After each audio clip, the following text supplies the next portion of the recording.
Well, hello, welcome to my channel, and in today's video I want to maybe save you some anxiety, troubles, and all kinds of worries that I've had about replacing a hot water heater in a Tiffin Allegro Red 33AA. And this is kind of a continuation of my Simplify video. Got a very vocal dog there in the background, but anyhow, we had the hot water heater go out. It was back in, 1st of December. And we've been dealing with that issue ever since, trying to get an RV repair company here to take care of it. And I think maybe we'll finally get it taken care of today, but I want to show you what what we've gone through and what's happening here. And maybe with this video, if you have a Tiffin motorhome, an Allegro Red, maybe this will save you some troubles and anxiety in replacing your Suburban hot water heater. So, first up, here's the hot water heater, and it's part of the way out, as you can see, and it's kind of a mess. And this has been leaking for, well over a month, maybe close to 6 weeks. And it's gotten the compartment down here pretty soaked. And our RV repair service, which has been a real challenge to get out here and work on this thing, they're busy this time of the year down here in South Florida, so it's quite a challenge getting an RV repair person here. But he was here yesterday trying to get it out, and we wasn't sure how to get it out. I mean, he wasn't. Thinking maybe he had to remove the washer and dryer, but he called Tiffin, and Tiffin supposedly said that there was enough line in there that he could pull it out without taking the washer and dryer out. So he could get it out far enough to disconnect the fittings and then connect the new one up and get it back in. Well, the issue became that since the thing was soaked, actually there's a plywood board beneath the water heater, and that, I don't know if you can see in there, but anyhow, in there the board was just soaked and swollen, and it was swollen so much that he couldn't get it out. But he did get it out far enough to find that the thing is connected with hard tubing in there, so there's no pulling it out really further than what he got it. And also the other issue, as I mentioned, is that the plywood expanded. It's beneath the water heater, and there's less space to pull it out. So we had to leave it set overnight. I've got a fan going on the inside. I'll show you that.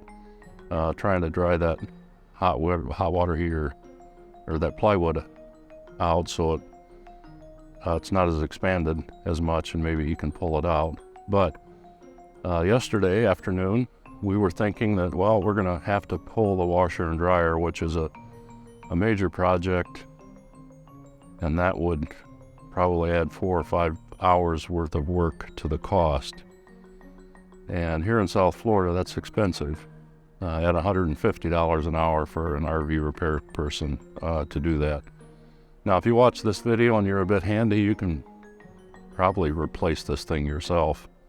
So let's go inside and see what we found, and see whether or not we had to take the washer and dryer out. Okay, here in the background we have the washer and dryer. We didn't have to take it out, thankfully. That would have been a major project, especially the way it's put in there. So what we found was an access door that's kind of hidden. So let me show you that. So the access door lets us get to the plumbing. Okay, below the washer and dryer, and it's not really evident, is an access door.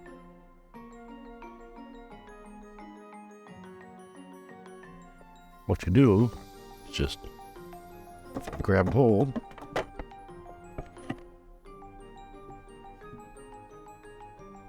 and there you go. There is the access to the electrical and the plumbing which makes it a whole lot easier than pulling out that washer and dryer.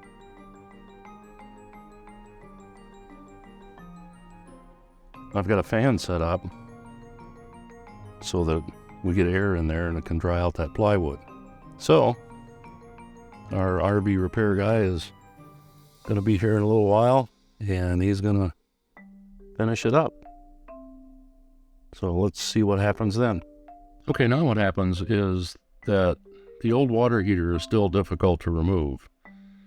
And our RV repair person, Ray, had to take a long pry bar. It's a pry bar tool. And he had to get in there and chip away at the styrofoam insulation that was around the old water heater. That would help it come out a little bit better, come out of the cubby a little bit better. But Ray still had to crank and yank on the thing to get it out. And finally, the old water heater gave way, and it's history. Now, the damage that the Leaky had done to the plywood floor in the cubby beneath the water heater was pretty evident. And that old plywood had to be removed, and that's an important thing here in South Florida because of the mold issues.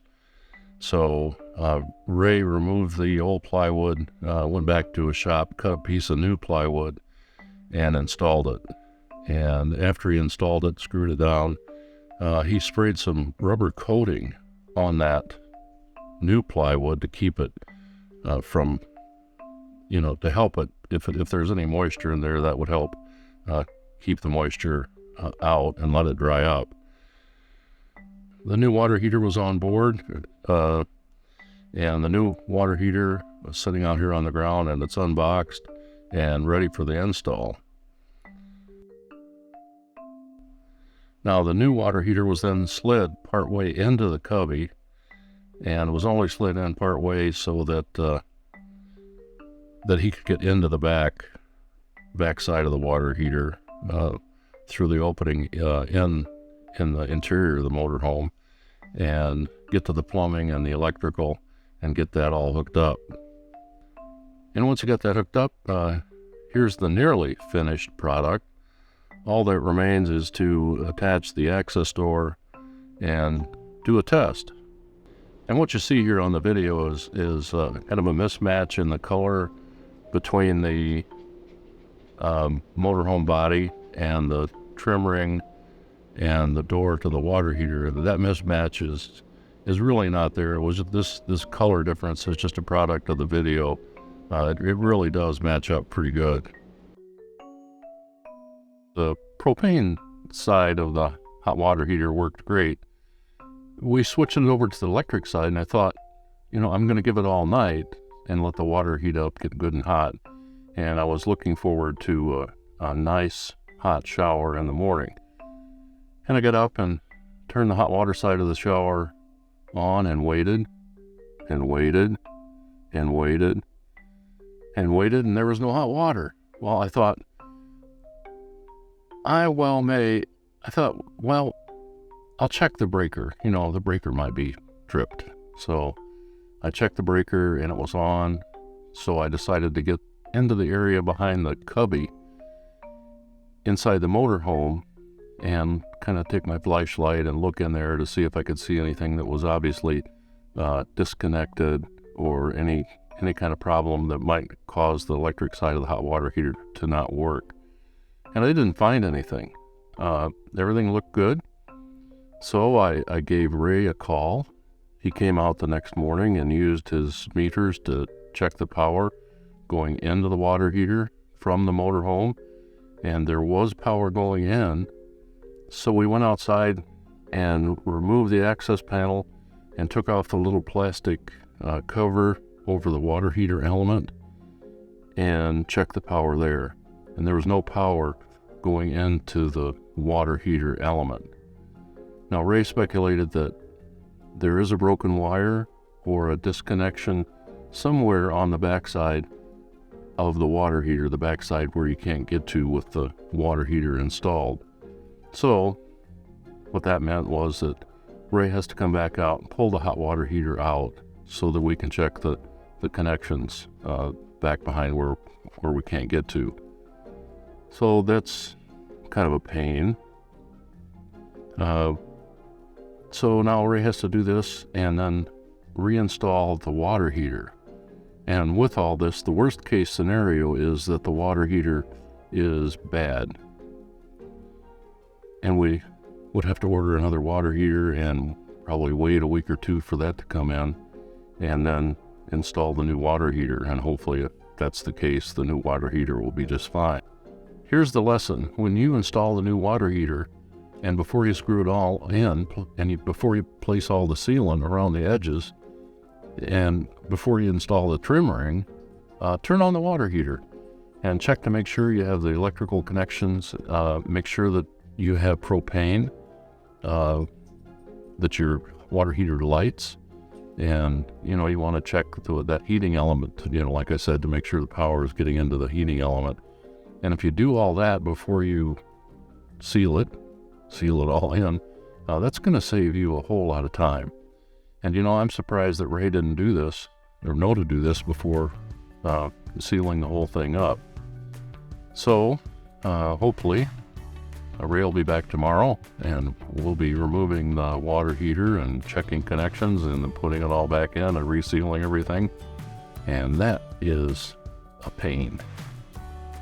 Now Ray's about 30 or 40 service calls behind, and that's common this time of the year in South Florida for RV service.